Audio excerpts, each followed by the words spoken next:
Welcome to another episode of My Weird Prompts, an AI-generated podcast featuring the random prompts of Daniel Rosehill as answered by a revolving cast of friendly AI characters.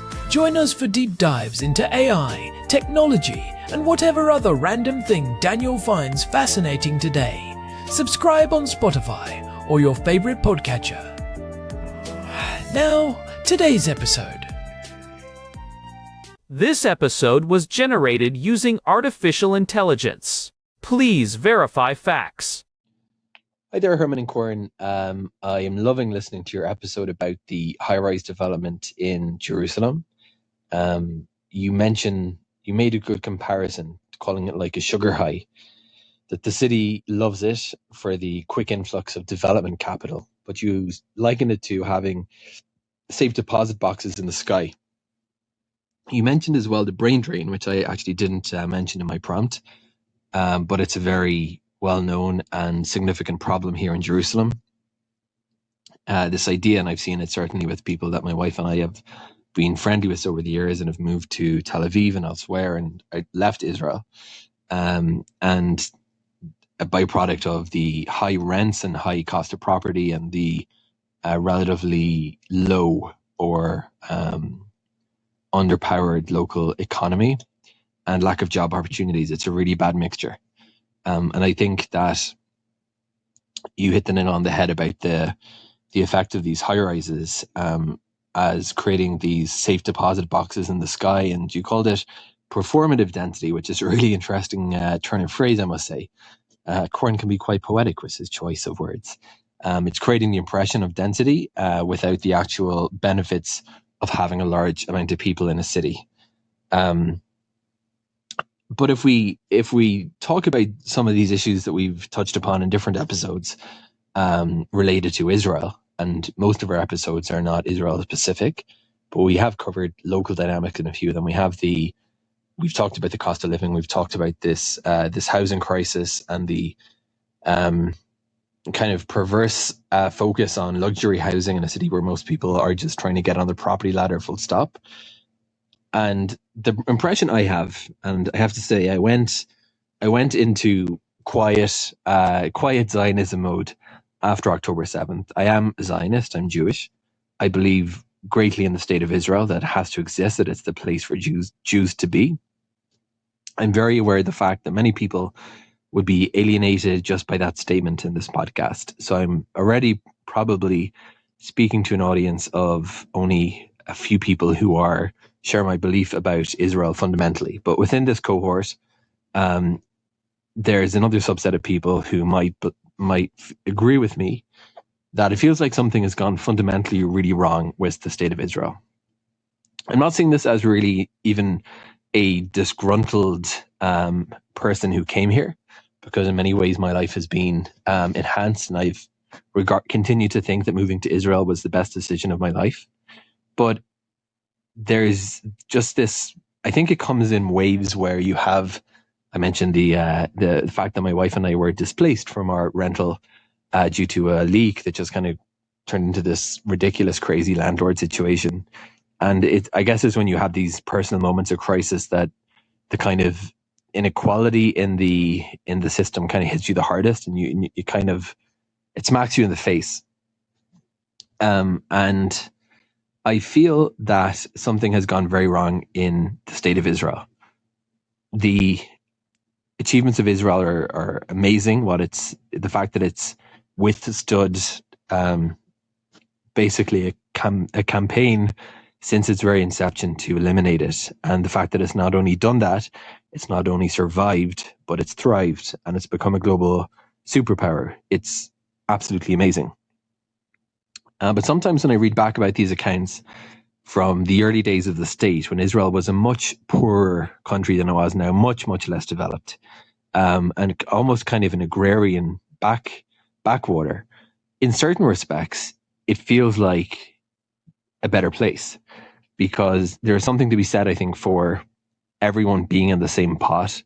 We're a tiny Jewish country in a huge world in a often very hostile neighborhood.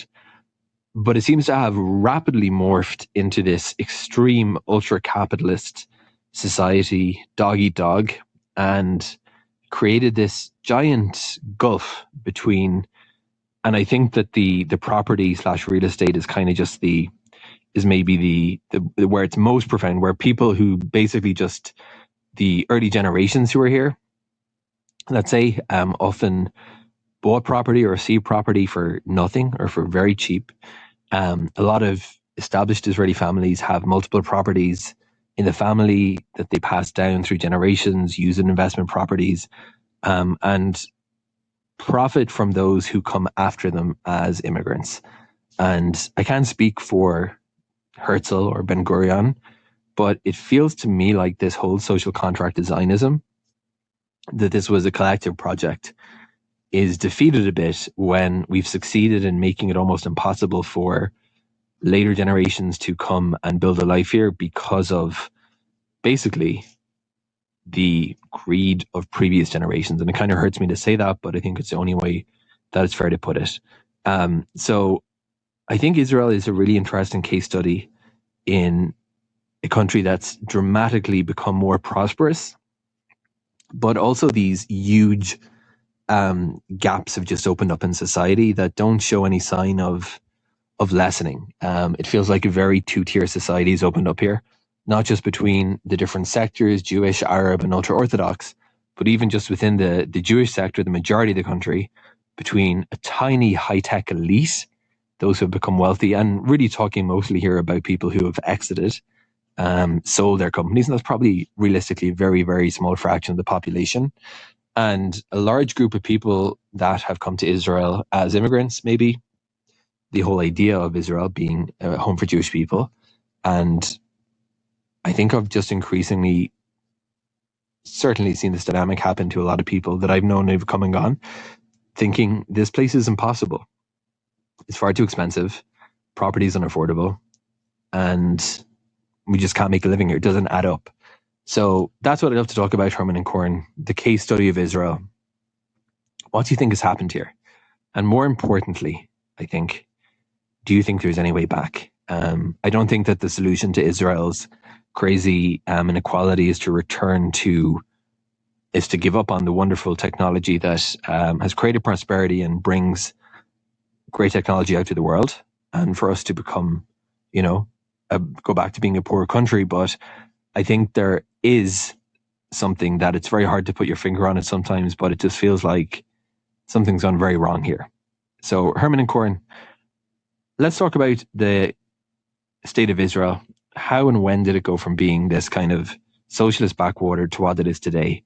And what countries might be instructive in charting a more equitable and cohesive path forward for society?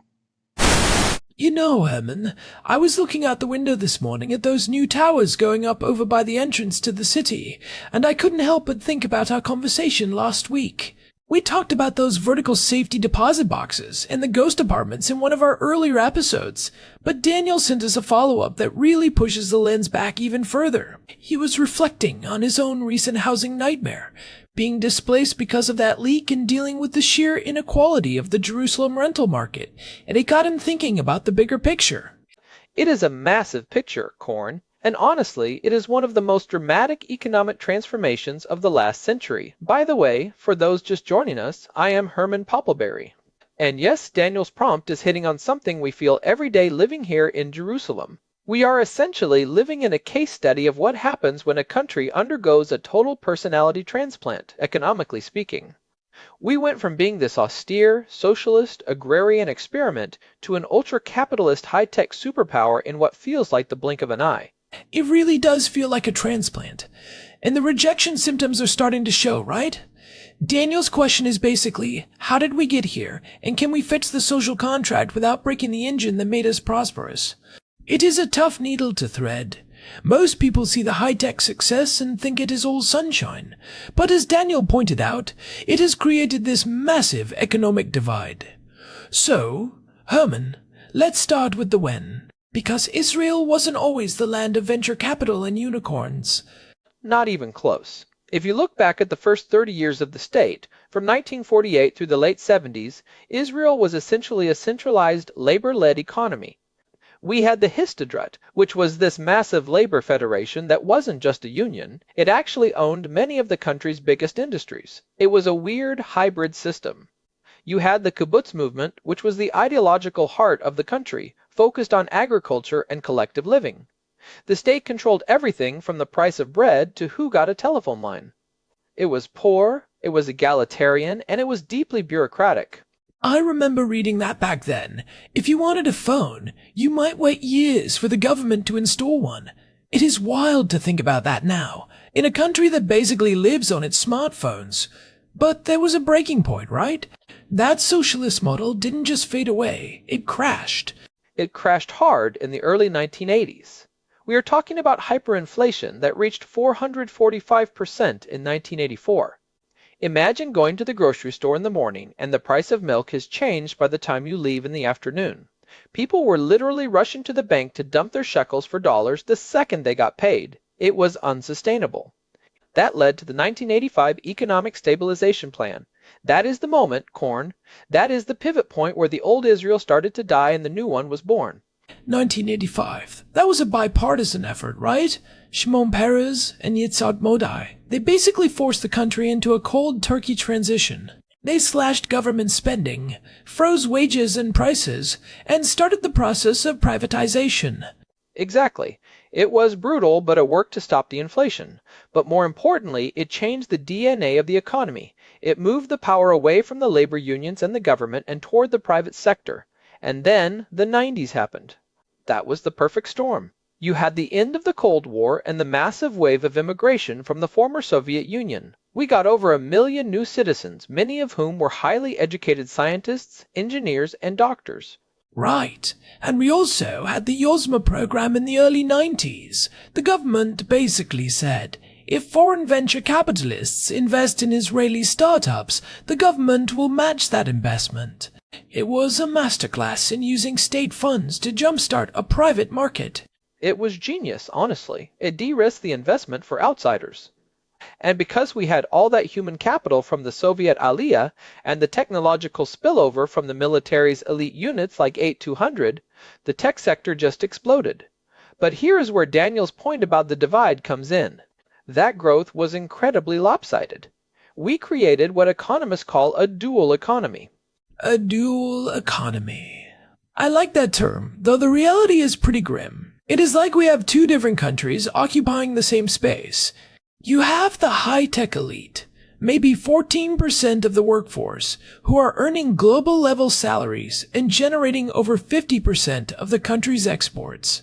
And then you have the other 86% who are working in the traditional economy, services, retail, public sector, where wages have basically stagnated while the cost of living has skyrocketed. And when we say skyrocketed, we mean it. Even in early 2026, Israel remains one of the most expensive countries in the world. Tel Aviv is consistently ranked at the top of the list for cost of living. Jerusalem isn't far behind. And because that 14% of tech workers has so much purchasing power, they drive up the prices for everyone else. It is that sugar high we talked about with the luxury towers. The developers build for the people with the high-tech salaries or the foreign investors, and the average teacher or social worker gets pushed further and further out. It is a feedback loop. The more successful the tech sector is, the more expensive the country becomes, which makes it even harder for anyone outside of tech to survive. Daniel mentioned the brain drain, and we see it all the time. Our friends moving to Berlin or Portugal or the States because they just can't see a future where they can afford a 3-bedroom apartment here. It is heartbreaking because the very people who make a society function, the nurses, the artists, the researchers, are the ones being priced out of their own homes. It is a fundamental threat to the social contract. The original Zionist dream was about collective responsibility. Now it feels more like every man for himself in a hyper-competitive race. And it is not just about money, it is about the feeling of belonging. When you can't afford to live in the city you grew up in, you start to feel like a guest in your own country. So, let's look at the second part of Daniel's question. Is there a way back to a more balanced social contract? Or maybe the word shouldn't be back, because we probably don't want to return to the days of 400% inflation and waiting 3 years for a phone line. How do we move forward? Well, the first thing is acknowledging that the current model of extreme neoliberalism has reached its limit. We can't just keep hoping that the wealth from the tech sector will trickle down, because it doesn't. It stays in the bubble. We need to talk about structural changes. For one, we need a massive investment in the traditional economy. We need to raise the productivity of the non-tech sectors. Why is a supermarket in Israel so much less efficient than one in the Netherlands? Why is our public transport still so far behind? That is a great point. If you improve the productivity of the service sector, you can justify higher wages without just fueling inflation. But there is also the tax side of things. Israel has a very high cost of living, but actually a relatively low tax burden compared to some of the models Daniel asked about. If we want better public services, better education, better healthcare, someone has to pay for it. And that brings us to the comparative models. Daniel asked which countries provide a better path. The obvious answer that everyone points to is the Nordic model, countries like Denmark, Norway, or Sweden. They are fascinating because they are incredibly competitive, high-tech economies, but they have maintained a very strong social safety net. I've been looking into the Danish model recently. They have this concept called flexicurity. It is a portmanteau of flexibility and security. Basically, it is very easy for a company to fire someone, which gives the economy flexibility. But the state provides massive support for the person who lost their job, including high unemployment benefits and proactive retraining programs. So the worker feels secure, but the economy stays dynamic. I love that. It acknowledges that in a modern economy you can't guarantee a job for life, but you can guarantee a life for the worker. In Israel, we have the flexibility for the employers, especially in tech, but we don't have the security for the workers. If you lose your job here and you aren't in that top tier, you are in real trouble very quickly. Another interesting model is the Netherlands. They have a very sophisticated way of handling housing and urban planning. They don't just let the market rip. They have a huge percentage of social housing that is actually high quality and integrated into the cities. It prevents that performative density we talked about, where you have luxury towers standing empty while people are sleeping in basements. Right. And they have a culture of consensus, building between labor, employers, and the government, what they call the Polder Model. It is the opposite of the winner-take-all mentality we see here. In the Polder Model, everyone accepts a bit less so that the whole system stays stable. It is about long-term thinking over short-term profit. It is interesting you mention long-term thinking. That seems to be the biggest missing piece in the Israeli puzzle right now. Because of the political instability and the constant security threats, everything is managed in 3-month or 6-month cycles. You can't rebuild a social contract on a 6-month timeline. It takes decades of consistent policy. Exactly, and we have to address the sectoral divides too. We talked about the dual economy in terms of tech versus non-tech, but in Israel, that also maps onto cultural and religious divides. You have the Haredi community and the Arab Israeli community, both of which have much lower participation rates in the high-tech economy for various reasons. If we don't bring those sectors into the fold, the burden on the shrinking middle class just becomes unbearable. It is like that hidden hierarchy we discussed in one of our earlier episodes regarding economic tiers. There are these tiers of citizenship based on your economic utility. If you are a coder, the red carpet is rolled out. If you are anyone else, you are basically fighting for scraps. We need to break that hierarchy. So, practically speaking, what does that look like? I think it starts with education. Not just teaching more kids to code, but raising the floor of education across the board. We have one of the highest gaps in educational outcomes in the developed world. If your kid goes to school in North Tel Aviv, they are getting a world-class education. If they go to school in a peripheral town or a poor neighborhood in Jerusalem, they are starting 10 steps behind. And we need to talk about the land. The government owns something like 93% of the land in Israel, managed by the Israel Land Authority. The housing crisis is, in many ways, an artificial one created by the state's management of land and the slow pace of bureaucracy. If the government wanted to prioritize affordable housing over maximizing land revenue, they could do it tomorrow. But they are addicted to the income from selling land at the highest bidder. It is that sugar high again. They take the quick cash from a land sale to cover a budget deficit, but they ignore the long-term cost of a generation that can't afford to buy a home. It is exactly what Daniel was getting at with the greed of previous generations.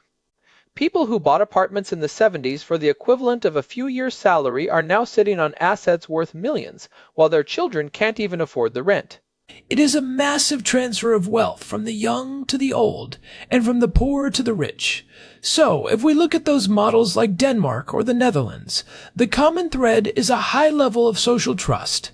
People are willing to pay high taxes because they trust the government will provide high-quality services and that their neighbors aren't cheating the system. And that is the hardest thing to build, isn't it? Social trust. In Israel, trust in public institutions is at an all-time low. People feel like the system is rigged, so they try to rig it in their own favor just to survive. It is a vicious cycle. To get to a Nordic model, we don't just need different laws, we need a different civic culture. But maybe the crisis itself is the opportunity. We've seen in the last few years, especially with the social protest and the civil society mobilization, that there is a huge hunger for a new social contract. People are tired of the divide. They want a country that works for everyone, not just the people in the skyscrapers. I think you're right. The tech sector itself is starting to realize this. You see more tech leaders getting involved in social causes and education because they realize that a high-tech island in a low-tech sea is eventually going to sink. They need a stable, cohesive society to keep their businesses running. You can't have a world-class artificial intelligence company if the city around you is crumbling. That is a powerful realization. The high-tech sector isn't an alternative to society. It is a part of it. And its success depends on the health of the whole. So, if we were to summarize the takeaways for someone listening to this, what are the steps toward that more equitable path? Number 1, we need to shift the focus from growth at all costs to inclusive growth. That means measuring success not just by gross domestic product or the number of exits, but by the Gini coefficient and the affordability of basic needs. Number 2, we need a massive decade-long investment in infrastructure and education in the periphery. We have to bridge the geographic and digital divide. And number 3, I would say, is land reform. The state needs to stop acting like a real estate speculator and start acting like a provider of a basic human right. We need long-term rental protections, similar to what they have in Germany or the Netherlands, so people like Daniel don't have their lives turned upside down every time a landlord decides to sell or a pipe bursts. Absolutely. And finally, we need to foster that civic culture of shared responsibility. We have to move past the tribal politics and realize that we are all in the same boat. Whether you are a secular tech worker in Tel Aviv, a Haredi scholar in Bnei Brak, or an Arab teacher in the Galilee, the current economic path is failing you in different ways. It is a tall order, but looking at Israel's history, we are a country that thrives on doing the impossible. We built a superpower out of an agrarian backwater. Now we just have to figure out how to make that superpower home for everyone who lives here. It is a shift from the survival of the state to the flourishing of the society. We've mastered the survival part. The flourishing part is the next great Zionist project. And honestly, it is the only way to ensure the survival part in the long run. I think that is a perfect place to leave it for today. Daniel, thanks for the prompt. It really forced us to look at our own backyard with a more critical eye. It is easy to get caught up in the excitement of the tech boom, but the human cost is something we can't afford to ignore. Definitely. And for everyone listening, we would love to hear your thoughts on this. Have you seen models in other countries that you think could work here? You can get in touch with us through the contact form at myweirdprompts.com. We actually read those, unlike a lot of the bureaucracy we've been talking about today. And hey, if you've been enjoying the show, we would really appreciate it if you could leave us a review on Spotify or your favorite podcast app. It genuinely helps other people find the show and join these deep dives. We've been at this for over 300 episodes now, and the community of curious listeners is what keeps us going. It really is. We're also on Spotify, so make sure to follow us there to get every new episode as it drops.